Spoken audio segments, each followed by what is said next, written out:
talk about actor Billy D. Williams, Lando Calrissian in Star Wars. Fantastic actor, been around for a very long time.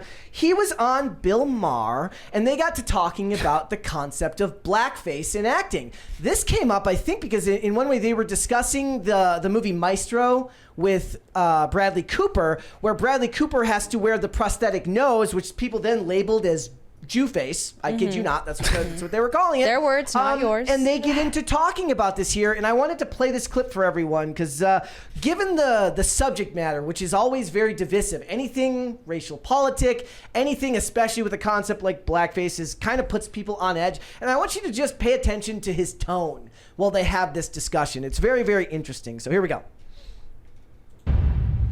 When he did Othello, I fell out laughing. He stuck his ass out and walked around with his ass. Problematic. You know, it was like, you know, because black people are supposed to have big asses, right? I understand. I fell out laughing. And Bradley Cooper thinks he's got a problem with the nose. I thought it was hysterical. I loved it. I loved it. But see, I love that kind of stuff.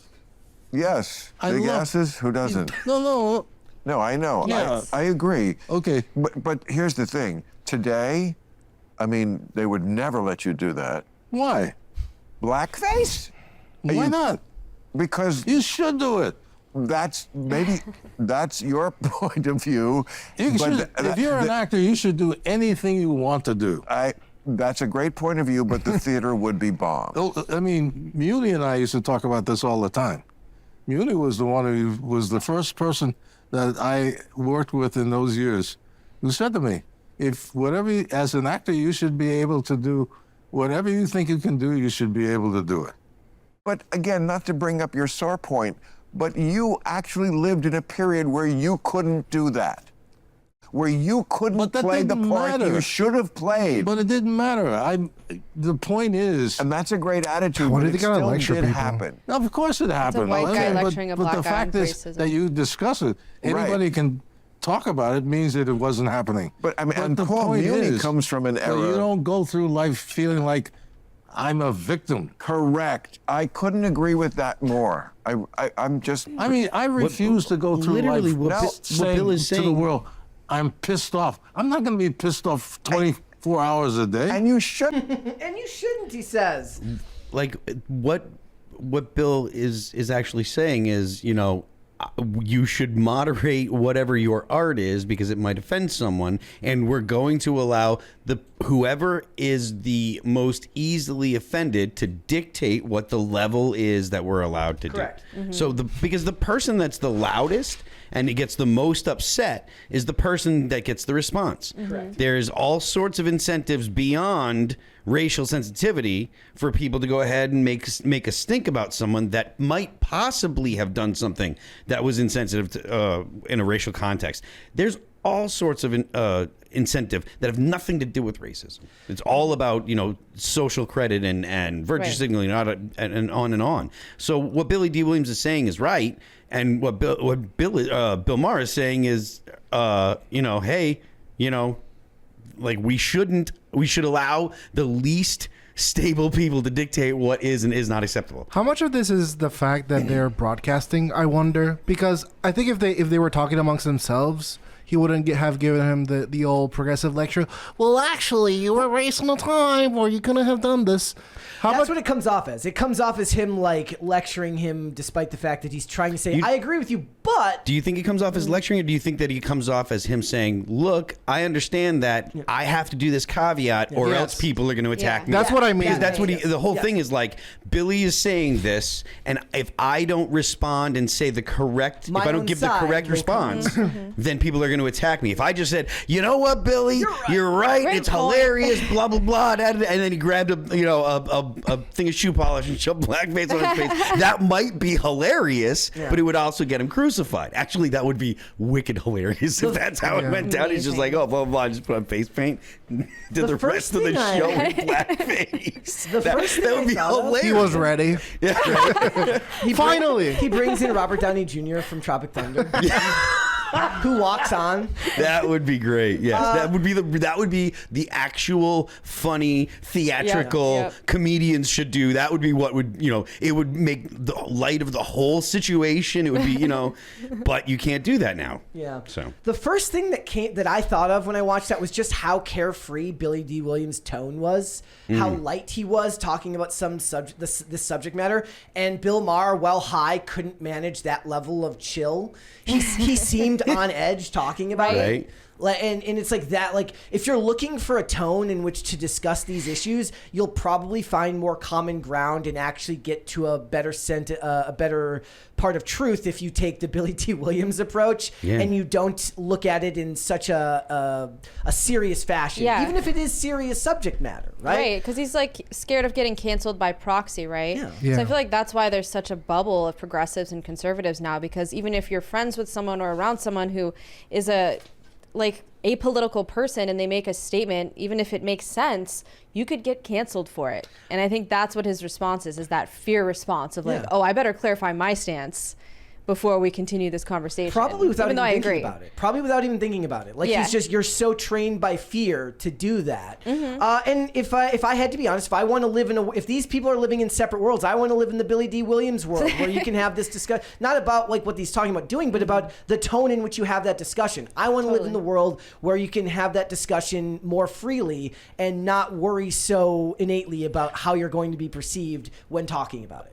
When I think of this subject, I truly think that a lot of the woes that we are being faced is because that we have so much content and it's all free. Like, that's Club Random. You can right now we can tune in, we could watch it, and we could write a mean comments like, "Hey, why did you say this? I meant that." Blah blah. And I remember there's a famous Twitch streamer that I really like, DK, and he had a Discord and he would charge $1 for it. And his logic behind it was that it's not like it's $1. Like, naturally, I'm gonna make some money, but the main purpose of it is to keep the trolls away. That makes sense because they troll for free. Well, that's part of the thing that Tim does down for IRL, right? Like, I mean, there's the people that get into the Discord and stuff, and we have the fear, whatever, to become members. So that way it's not just people throwing whatever garbage they want into the Discord chat and ruining it. There's, if you want to go ahead and be buck wild, there's always the YouTube chat where you can go and be as crazy as you want, Because I think if you're paying money, it's kind of your endorsement that I approve of this content. I want, or at least I'm compelled enough to watch it. And I wonder how many of these problems would be fixed if some forms of content were behind a paywall. And I mean, it kind of sucks for the poors if that were the solution. But even here, I wonder. Even here, like when we do YouTube, we have our subscriber mode on, right? So if you wanna live chat, if you wanna chat live, you have to be a subscriber to the channel. So at the very least, you have to click and subscribe. Even if it causes you the effort to unsubscribe after you comment to say something inherently negative. But for the most part, our chat is unbelievably polite and kind. And I love that about that. And then you go and look at the segments and the comments are a lot less kind. And that's fine. That's what that's there for. You want to get as much reach and engagement on those as possible. But otherwise, look, he talks about victimhood at the end as well. And he talks about not wanting to be seen as a victim each and every day. And it feels like that should be the norm. But the sad thing is, for me, whenever one of these older actors dies, right? When Carl Weathers died, when a lot of these actors die, I just worry that we're losing people from an age where you valued not looking at yourself as a victim, where you valued the idea of being self-starting, of not letting everyone offend you and letting that stop you from doing anything. And that's one of the things that I find sad anytime a celebrity passes away, is an older celebrity passes away, is we're losing that last generation of people who were raised in a time where that was valued. I understand that line of belief, but I don't like to get blackpilled about it, because we're also going to have people that participated in the 2016 meme war. You know what I mean? And they're going to be someone's father or grandfather, and they did hella-based memes. And so, who cares?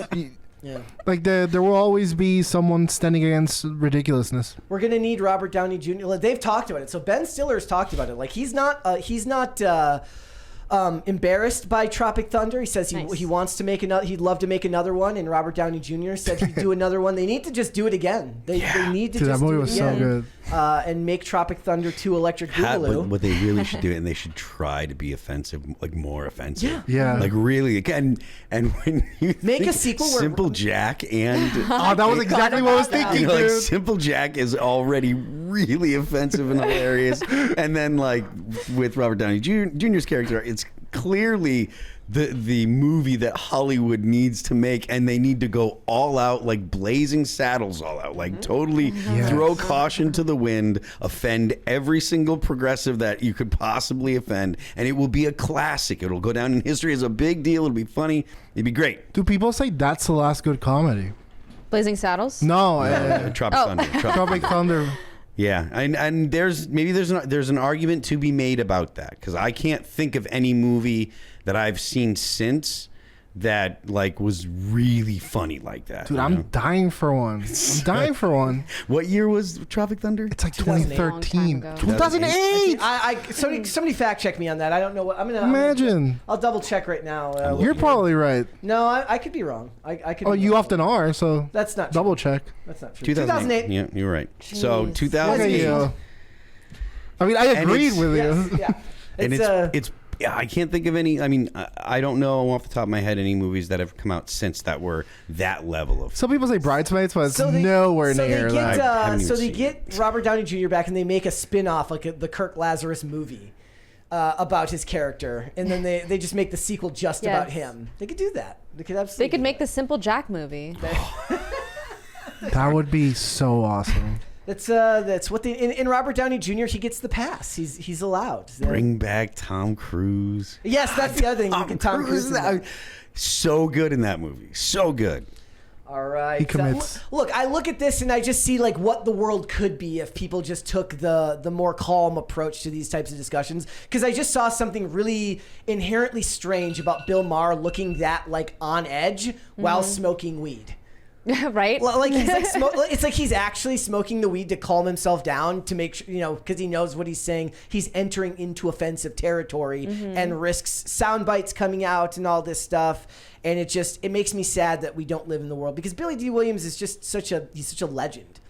And it feels like if I had to like go out and seek for the content of one of these people, I'd rather watch Billy D. Williams talk about his career acting than listen to Bill Maher talk about pretty much anything.